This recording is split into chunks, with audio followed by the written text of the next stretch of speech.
স্ত্রী পরিত্যাগ বিষয়ে শিক্ষা। সেই স্থান হইতে উঠিয়া তিনি জিহুদিয়ার অঞ্চলে ও জর্দনের পরপারে আসিলেন।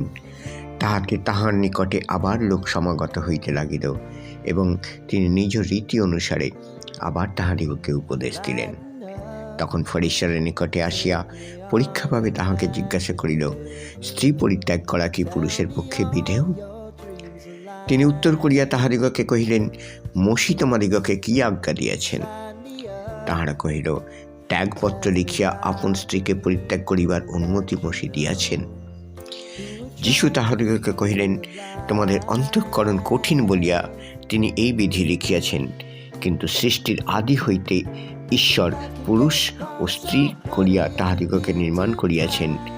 এই কারণ মনুষ্য আপন পিতামাতাকে ত্যাগ করিয়া আপন স্ত্রীতে আসক্ত হইবে, আর সেই দুইজন একাঙ্গ হইবে।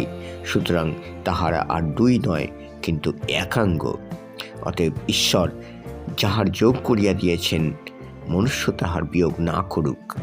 পরে শিষ্যেরা গৃহে আবার সেই বিষয়ে তাহাকে জিজ্ঞাসা করিলেন।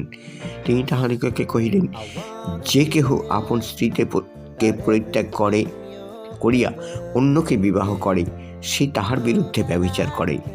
আর স্ত্রী যদি আপন স্বামীকে পরিত্যাগ করিয়া আরেকজনকে বিবাহ করে, তবে সেও ব্যভিচার করে।